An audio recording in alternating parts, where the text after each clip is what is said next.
El aire pesado del valle cargaba un silencio sepulcral. En la visión divina, huesos resecos y blanqueados por el sol cubrían el suelo hasta donde la vista podía alcanzar. De repente, la atmósfera vibró con un ruido sorprendente. Los huesos comenzaron a moverse, unidos por una fuerza sobrenatural. Tendones y músculos surgieron de la nada. La piel cubrió cuerpos enteros, y un ejército completo se erigió ante los ojos atónitos del profeta. Esto no es ficción, es una de las visiones más extraordinarias registradas en la Biblia, y habla directamente a tu vida hoy. El año era 597 a.C., y Jerusalén yacía en ruinas. El poderoso imperio babilónico, bajo el mando de Nabucodonosor, había conquistado la ciudad santa, llevando a miles de judíos cautivos a una tierra extranjera. Entre estos exiliados estaba un joven sacerdote llamado Ezequiel, hijo de Buzi, arrancado de todo lo que conocía y amaba. Las aguas del río Quebar, en Babilonia, reflejaban el rostro pensativo de Ezequiel, mientras contemplaba el destino de su pueblo. Como sacerdote, había sido preparado desde joven para servir en el majestuoso templo de Jerusalén. Ahora, ese llamado sagrado parecía tan distante como la propia tierra prometida. El libro de Segundo de Reyes nos revela la magnitud de esta tragedia nacional, cuando el templo fue profanado y el pueblo escogido de Dios fue llevado en cadenas a una tierra pagana. Segundo de Reyes 24, 10-16. Era un momento de profunda crisis de identidad para Israel. Las promesas divinas, que por generaciones habían sostenido la fe del pueblo, ahora parecían distantes como estrellas inalcanzables. ¿Cómo podrían ser el pueblo escogido si estaban cautivos en una tierra extranjera? ¿Cómo mantendrían su adoración sin el templo? ¿Cómo preservarían su fe cuando todo indicaba que habían sido abandonados por Dios? Fue en este escenario de aparente derrota que Dios eligió revelarse de manera extraordinaria. En el 5.º año del exilio del rey Joaquín, cuando Ezequiel cumplía 30 años, la edad en que tradicionalmente iniciaría su ministerio sacerdotal, ocurrió una experiencia transformadora. Los cielos se abrieron y tuve visiones de Dios, registró Ezequiel 1:1. En una manifestación gloriosa que desafiaba cualquier descripción humana, Dios se reveló a Ezequiel a través de una visión majestuosa.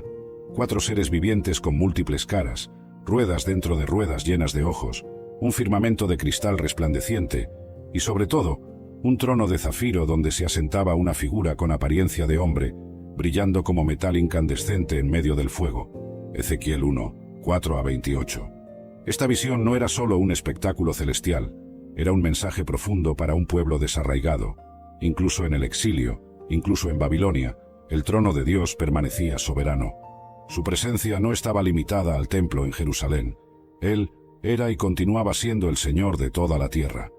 El llamado de Ezequiel vino acompañado de una responsabilidad abrumadora.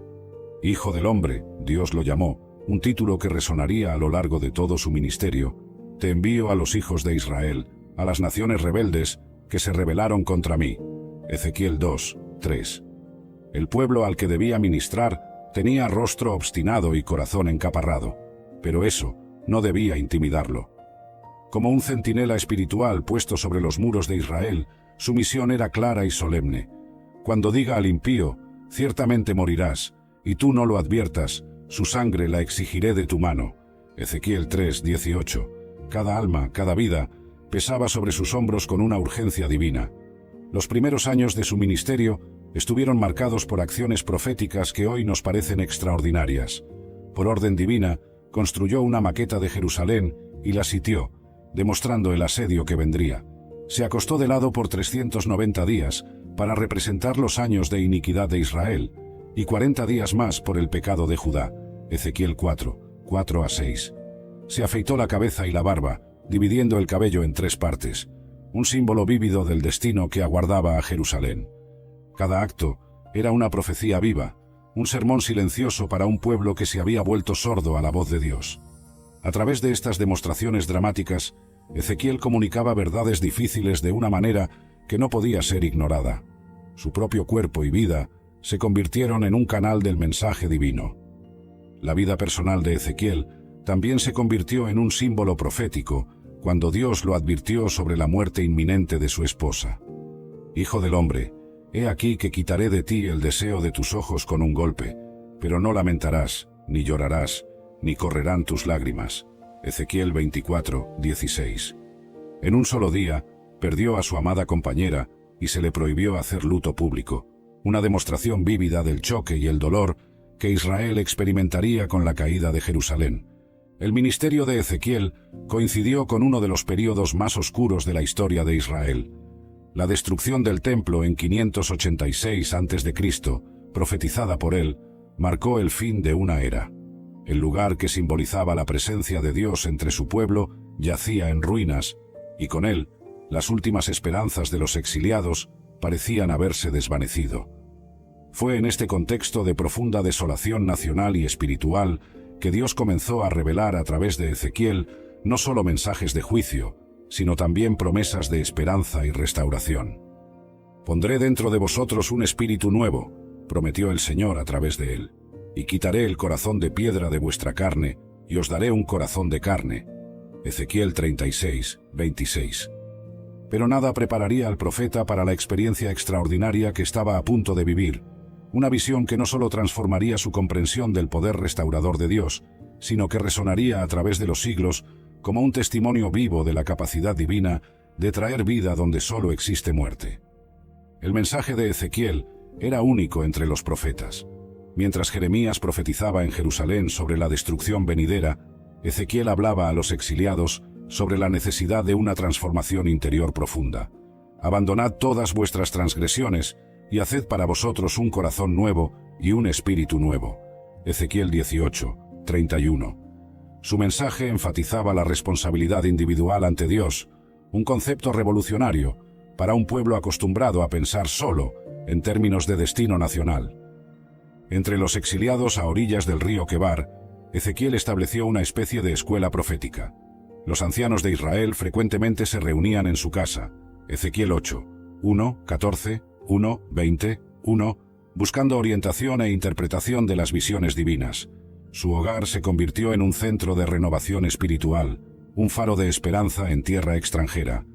Las visiones que Dios concedía a Ezequiel eran extraordinariamente vívidas y complejas.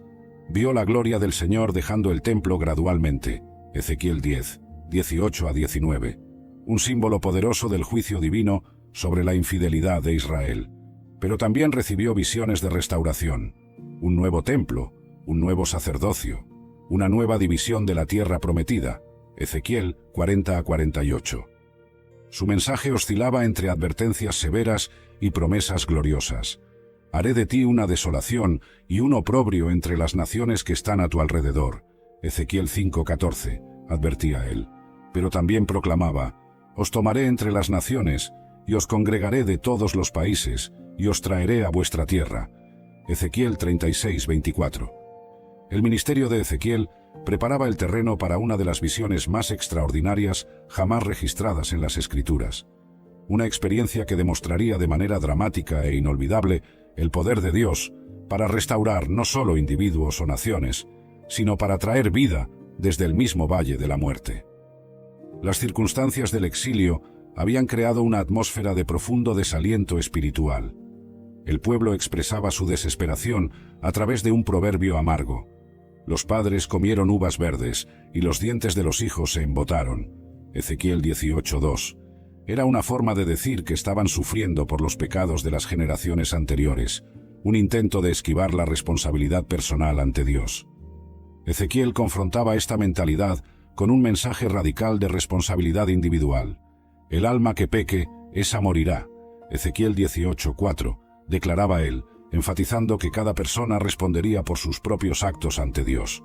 Este mensaje era revolucionario para un pueblo acostumbrado a pensar solo en términos de destino colectivo. Los días del profeta estaban llenos de experiencias sobrenaturales intensas. En una ocasión particularmente notable, el Espíritu lo levantó entre la tierra y el cielo y lo transportó en visiones divinas hasta Jerusalén. Ezequiel 8, 3. Allí presenció las abominaciones que ocurrían en el propio templo: idolatría, adoración al sol, prácticas paganas realizadas por los líderes religiosos.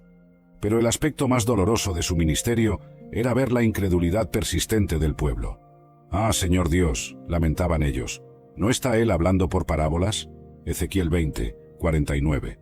Sus advertencias eran frecuentemente recibidas como mero entretenimiento. Eres para ellos como una canción muy agradable, de quien tiene voz suave y que bien toca. Ezequiel 33, 32. La caída de Jerusalén en 586 a.C. marcó un punto de inflexión en su ministerio. La noticia llegó a través de un fugitivo. Cayó la ciudad. Ezequiel 33, 21. Ese momento, profetizado con tanta precisión, confirmó su autoridad profética. El pueblo ya no podía dudar de sus palabras. Cada advertencia se cumplió exactamente como fue anunciada. Fue en ese momento crítico que el mensaje de Ezequiel comenzó a cambiar gradualmente.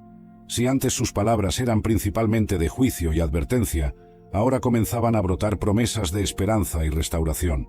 Era como si Dios, habiendo cumplido sus palabras de disciplina, ahora preparara el camino para una nueva era de gracia. El profeta comenzó a hablar de un nuevo pacto, una transformación interior que Dios realizaría en su pueblo. Esparciré agua pura sobre vosotros, y quedaréis purificados.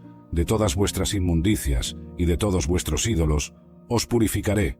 Ezequiel 36, 25. Esta promesa apuntaba a una purificación que iba mucho más allá de los rituales externos del templo. Era una limpieza del propio corazón. Entre los exiliados, Ezequiel era como un faro de esperanza en medio de la oscuridad del desespero. Su propia vida ejemplificaba el mensaje que predicaba. Incluso habiendo perdido esposa, patria y ministerio sacerdotal, se mantenía firme en su convicción de que Dios aún estaba en control. Sabréis que yo soy el Señor, era el estribillo constante de sus profecías, resonando más de 60 veces a lo largo de su libro. Las visiones que recibía eran cada vez más extraordinarias. Vio aguas de curación fluyendo del templo futuro, transformando incluso el mar muerto en agua dulce. Ezequiel 47, 1 a 12.